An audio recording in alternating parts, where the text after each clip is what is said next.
मस्जिद अक्सा इंशाअल्लाह ना कभी उसको कुछ हुआ है और ना कुछ होगा, उसकी हिफाजत अल्लाह करेगा। अच्छा, ये पंडित जी बोल रहे हैं उसकी मतलब मस्जिद अक्सा की हिफाजत अल्लाह करेगा। अल्लाह करेगा।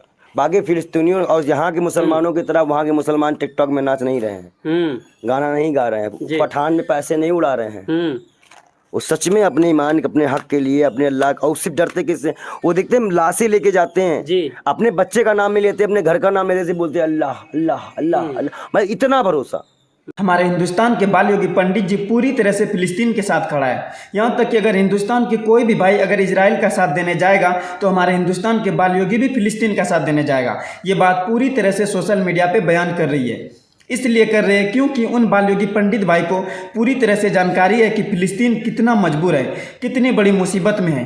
हमारे बाल योगी पंडित भाई ने बताया कि मस्जिद अक्सा जहाँ के फिलिस्तीनियों का दिल बसता है और पूरे विश्व के मुसलमानों का दिल बसता है, आज वहीं से भगाया जा रहा है। लेकिन 1948 में जब इजराइलों को हिटलर ने भगाया तो फिलिस्तीनियों ने ही रहने के लिए जगह दी, और जब जगह दिया तो फिलिस्तीनियों को ही मुसीबत में डाल दिया। वो कहावत नहीं सुने कि बैठने दिए तो सोने खोजता है और जब सोने दिए तो ये मेरा है। उसी तरह यहूदियों ने भी कहानी किया है। और बाल योगी पंडित से जफर सिद्दीकी जब इंटरव्यू ले रहे थे तो जफर सिद्दीकी ने कहा कि फिलिस्तीन को सब कोई आतंकवाद कहते हैं, तो सच में वो आतंकवाद है? तो बाल योगी पंडित का कहना है कि अगर किसी का हक छीनेगा और वो छीनने नहीं देगा तो उनको आतंकवाद कहेंगे, ये कहाँ का इंसाफ है?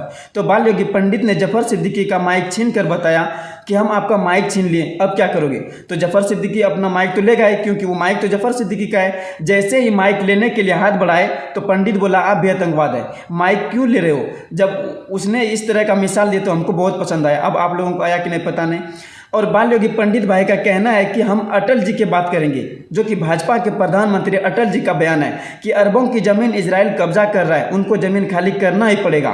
विदेश नीति राजनीति आप जिस तरह से कहेंगे हम आपको साबित करके दिखाएंगे कि जमीन किसका है और कौन जालिम है। जब यूक्रेन और रूस में युद्ध हुआ तो पानी किसी ने बंद नहीं किया, ना यूक्रेन ने रूस का किया और ना ही रूस ने यूक्रेन का किया। और जब फिलिस्तीन और इजराइल में युद्ध हो रहा है तो इजराइल पानी और बिजली बंद करने की बात कर रहे हैं। ये तो युद्ध के खिलाफ है ना। जब आपको गाजा पट्टी ने कुछ भी नहीं कहा तो फिर वहां के छोटे छोटे मासूम बच्चों को क्यों मार रहे हो? आप जालिम और आतंकवाद नहीं है तो कौन है? हमारे इंडिया के बाल योगी पंडित भाई का यह भी कहना है कि मस्जिद अक्सा को कुछ नहीं होगा, मस्जिद अक्सा की हिफाजत अल्लाह करेगा। इसलिए कि फिलिस्तीन के मुसलमान सिर्फ अल्लाह पर भरोसा करते हैं और वो अल्लाह के लिए लड़ रहे। यहाँ के मुसलमानों की तरह डांस नहीं कर रहे, यहाँ के मुसलमानों की तरह टिकटॉक नहीं बनाते, पठान मूवी के लिए पैसे नहीं उड़ा रहे। वो सिर्फ अपने ईमान के लिए, अपने हक के लिए लड़ाई लड़ रहे।